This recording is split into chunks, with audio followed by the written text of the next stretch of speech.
Salut à tous, j'espère que vous allez bien. Dans cette vidéo, on va parler du countdown. Donc c'est un épisode, une vidéo, un film qu'ils font pour présenter les combats du prochain UFC. Et là, on va parler de celui que j'ai vu ce matin, de Gane versus Jones. Et franchement, il est complètement fou cet épisode. Et puis, ça donne des frissons quand même de voir la Tour Eiffel, Paris, dans ces épisodes-là. Ça fait quelque chose quand même. Avant de commencer, n'oubliez pas, si vous êtes de passage sur Paris, on a 3 clubs rien que pour vous.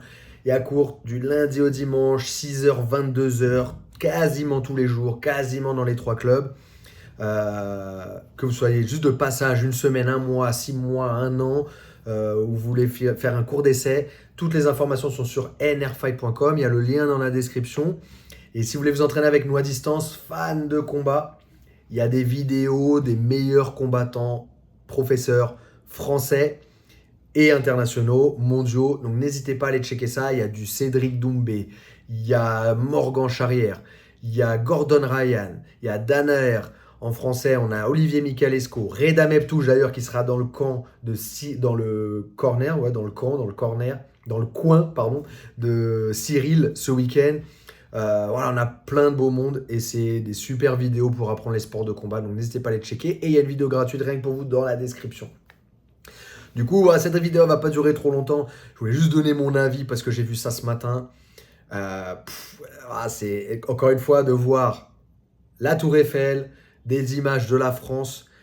C'est déjà, ça fait des frissons. Ça fait combien de temps qu'on attend ça, de pouvoir un petit peu briller à l'international ou d'apparaître dans ces films-là. Ça fait plaisir. Et puis, bien évidemment, ça fait plaisir qu'il y ait un Français qui soit dedans et qui soit le main event et qui affronte John Jones. C'est un truc de fou. C'est un truc vraiment de fou. Alors par contre, ce que j'espère, alors je connais pas Cyril, je sais pas comment il est mentalement ou pas, s'il est influençable ou autre, mais faut surtout pas qu'il le regarde ce countdown parce qu'on voit un John Jones qui est déterminé. Chaque entraînement, c'est prière à la fin. Voilà, merci pour l'entraînement, merci pour le camp, personne s'est blessé, on va aller à la guerre, on va ci, on va ça. Et il est déterminé. Bon, comme on l'a vu, mais en fait, dans cet épisode-là, il y a un vrai décalage entre l'Américain qui vient pour tout niquer, pour démonter son adversaire, etc. Et puis on a le bon gamin, gentil, ouais, je vais prendre le GOAT, machin. Enfin, voilà, il y a un vrai décalage. Et là, on voit vraiment la différence entre. Alors, je sais pas si c'est l'esprit américain et l'esprit français. Moi, j'aime bien ce qu'il dégage, Cyril. J'aime bien ce qu'il dégage. Après, en fait, il y a un truc qu'il faut comprendre aussi, avant de dire ce que je vais dire, pour pas que ce soit mal interprété, comme c'est souvent mal interprété sur ma chaîne, c'est que, en fait, c'est difficile pour un Français de s'exprimer forcément dans une langue qui n'est pas la sienne et d'essayer de laisser transparaître ce qu'il est vraiment ou ce qu'il veut transparaître, ce qu'il veut laisser, ce qu'il veut montrer. Et en fait, euh, moi j'aime bien cette image de bon gamin. J'aime bien, mais je trouve il va pas assez loin dedans quoi. Il va pas assez loin en mode ouais, moi je suis un mec. Enfin, je trouve que ça serait bien le truc de moi je suis un bon gars, je respecte et tout machin. Après, une fois que la cage elle est fermée, je suis là pour gagner. Je suis là pour lui en mettre plein la tête. Et vous l'avez déjà vu, je commence tranquille, bam, je touche en haut, en bas, au corps pour fatiguer. Et puis après, dès que je vois que je peux terminer, je termine le combat. Et c'est vrai qu'il y a des trucs, ce petit truc-là, on a du mal à le ressentir.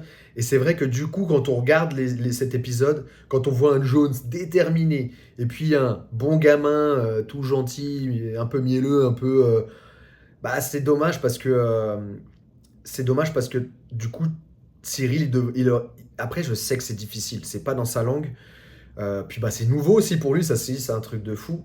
C'est nouveau pour lui, ça fait peu de temps qu'il est dans le monde du MMA. Donc c'est difficile, puis c'est un Français. Donc. Mais c'est bien, j'aime bien cet état d'esprit-là parce que je trouve que on le voit pas trop. On le voit pas à l'UFC en fait, il n'y a pas de bon gamin quoi. Et je pense qu'il devrait peut-être se faire conseiller là-dessus. Alors, je pense qu'il l'est déjà. Fernand Lopez, il est très fort là-dessus. Je pense qu'il le conseille là-dessus. Mais peut-être essayer d'explorer un maximum ce côté-là pour mettre un peu plus de show, pour mettre un peu plus de... Voilà, qu'il y ait quelque chose à raconter en fait dans l'histoire pour vendre les combats, quoi. Et puis bah, pour montrer aussi ce visage de la France en mode ouais, on est gentil, mais voilà, quand la cage elle se ferme, on est des vrais guerriers. Parce que trop souvent, on passe pour des mecs qui abandonnent. Enfin voilà, les Américains souvent ils aiment bien dire ça des Français. Bah, nous on n'abandonne pas et quand la cage elle se ferme, on est là.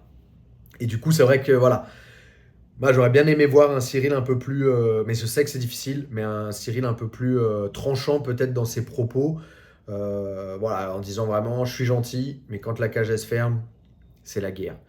Il le dit un peu, mais voilà, pas assez. Mais je pense que c'est dû bah, déjà à son manque d'expérience dans ce monde-là. Et puis aussi, bah voilà, il parle bien anglais, mais c'est pas sa langue maternelle, quoi. Si c'était en français, je pense que ce serait beaucoup plus facile pour lui bah, d'exprimer tout ça et puis essayer vraiment de rentrer à fond dans ce personnage-là qu'il a mis en place. Mais ah ouais, juste pour terminer, avant de terminer, j'aimerais revenir sur une scène. J'en parlais tout à l'heure avec les stagiaires là, au Brésil, parce que j'organise régulièrement des stages de lutte à livrer pour ceux qui veulent découvrir ou approfondir leurs connaissances dans le combat au sol sans kimono.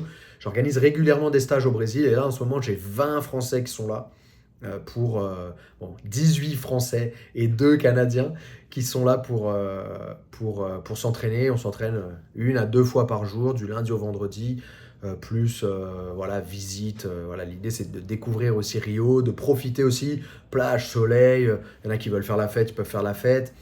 Mais bon, il faut quand même être en forme pour les entraînements. Et puis voilà, on fait plein de clubs, donc c'est super sympa. Et du coup, j'en parlais avec eux tout à l'heure. Et il y a une scène dans le countdown là. C'est le moment où John Jones, il va avec son équipe au barbershop. Et franchement, c'est la scène, elle est incroyable quoi. Il est là, il se fait couper les cheveux. Les autres sont là en train de jouer au billard. Et lui, il est là en train de les présenter. Et ça fait vraiment comme dans les films quoi. Alors lui, c'est Francis McLaren. Il a démonté 18 mecs sur KO. Par KO, il fait 150 kilos. Lui, c'est Lewis, je sais pas quoi. C'est un tank. Et en plus, à chaque fois, ils nous mettent des vidéos de genre quand le mec il met des gros KO à l'UFC, ou je pense que c'est que l'UFC. Mais franchement, ça fait vraiment comme, je sais pas, ouais, la mafia ou ouais, des vendeurs qui sont là. Et lui, il a niqué, enfin, il a buté 100 mecs dans sa vie. Et celui-là, il en a buté. Et franchement, cette scène-là, elle est vraiment mythique et je pense que c'est. Ah, je sais pas, elle dégage vraiment quelque chose. Je sais pas si vous l'avez vu le countdown, n'hésitez pas à aller le checker et dites-moi ce que vous en avez pensé. Mais cette scène-là, elle est incroyable. Elle est vraiment. Oh, voilà, c'est des mecs qui sont là.